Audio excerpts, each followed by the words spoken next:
welcome to the Narrowing Path, Walking the Spiritual Walk. My name is Steve Van Eiderstein. Thank you for joining me today on March 28th for today's reading of James Allen's Daily Meditation.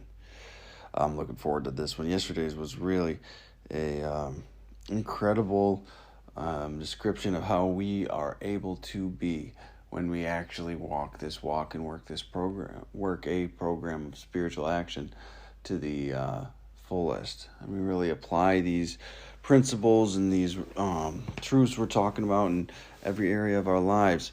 We can become this righteous man that's invincible, and it's a really encouraging thing, and really makes you feel like there's something to be working towards here, and because sometimes it can get lonely, sometimes it could get disheartening, to be honest. So I'm looking forward to today's March 28th, and we will go ahead and get started. This will be fresh to you and fresh to me, meaning this will be the first time I read it on this podcast, and you'll get my genuine response, reaction, observations, and what I relate to about the reading. So here we go, March 28th of James Allen's Daily Meditations.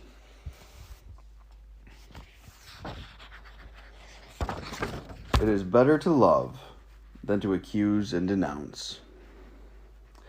There is that outburst of passion which is called righteous indignation, and it appears to be righteous, but looked at from a higher conception of conduct, it is seen to be not righteous. There is a certain stamp of nobility about indignation at wrong or injustice, and it is certainly far higher and nobler than indifference.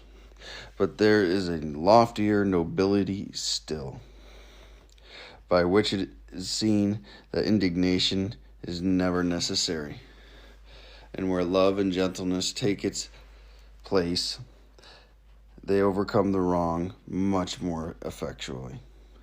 A person that is apparently wronged requires our pity, but the one who wrongs requires still more our compassion.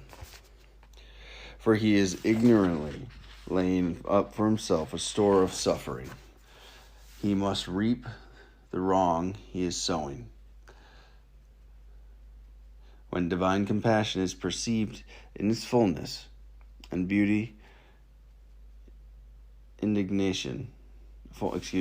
divine compassion is perceived in its fullness and beauty, indignation in all forms of compassion cease to exercise any influence over us. That's what I'm relating that to from my experience, and almost the spiritual pride that people can get, including myself. I've had it, and I'm sure I'll still have waves of it, of that comparison of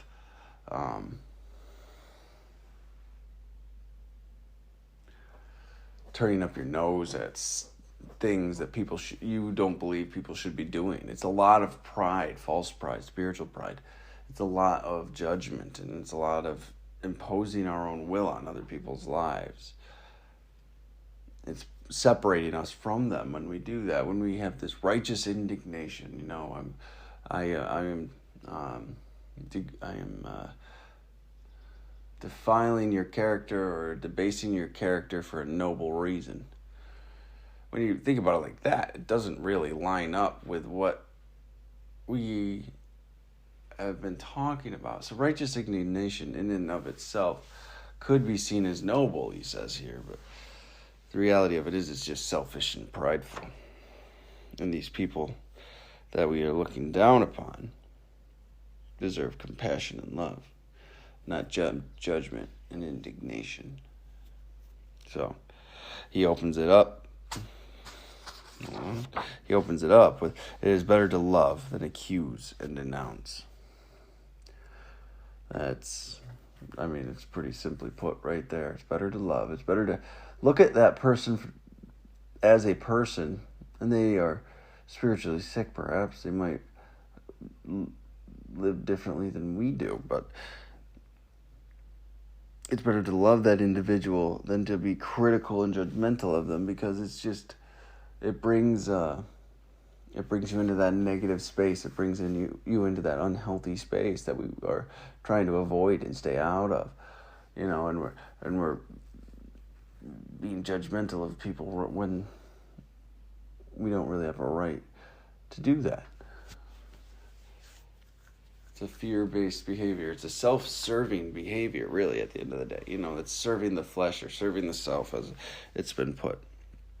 So, it's better to love than accuse and denounce. And that's been true in my story. And I'm grateful for those that practice this as well. Because if they didn't, I don't know where I would be today.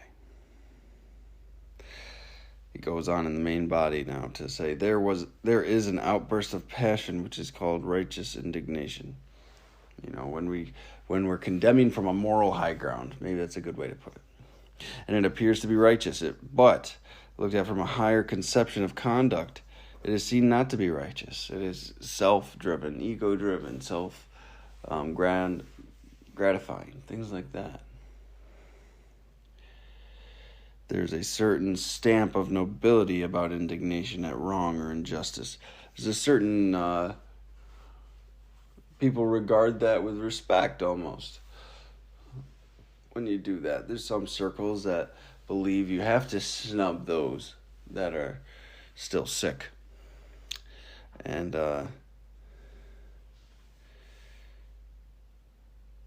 it's not necessarily true. That stamp of nobility about indignation at wrong or injustice. And it is certainly far higher and nobler than indifference. So the prestige that gets associated with this utter rejection of sin or callousness or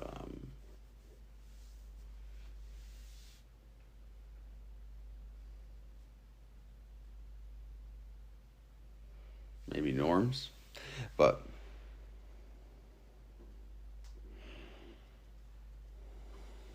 he's saying that it is certain this stamp is better than not caring.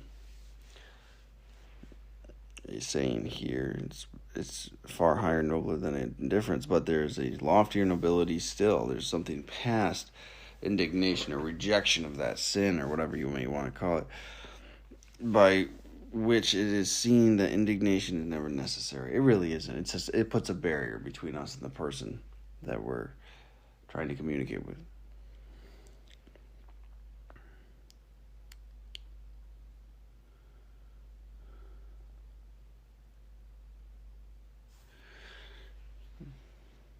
I'm going to say where love and gentleness takes its place and overcome the wrong much more effectually. So he goes on to say where love and gentleness take the place of our judgment and indignation, and that's a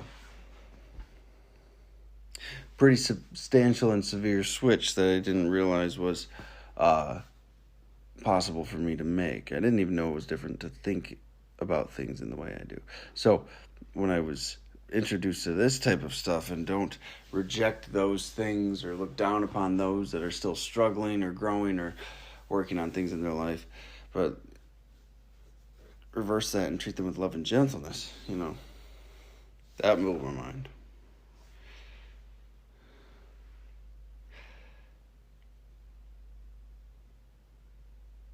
And where love and gentleness take its place, they overcome the wrong much more effectually. Meaning they overcome the wrong much more effectively. Like, we're quicker to get through these perceived slights. We're quicker to come to terms with the circumstances of life. Much, much quicker. A person that is apparently wronged requires our pity, but the one who wrongs requires still more compassion. So he's saying, like, even though there might be victims of an individual's crimes, or he might have hurt people in a specific type of way, we should pity those who were the collateral damage of his hurt, of the individual's hurt. But for the person that did the hurting, we should have much more compassion still, right? Because we just should. We just absolutely should. We need to be more aware of these things. We need to understand that a person that would injure is somebody that is still suffering. And that's been my personal experience.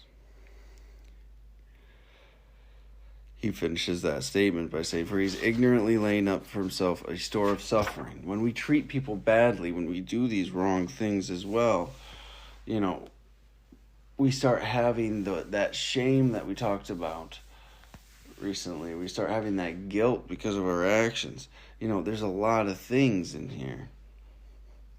There's a lot of actions we take, which even though the consequence might not be immediate in that immediate moment, in the person or individual or institution may not retaliate, and we might feel like we got away with something, but in the back of our mind, the suffering will be there for the price we have to pay for the actions that we took.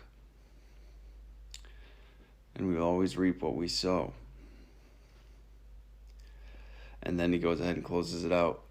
When divine compassion is perceived in its fullness and beauty, indignation and all forms of passion cease to exercise any influence over us. Now that's a great reading right there. Great little one-liner. Divine compassion is perceived in its fullness and beauty.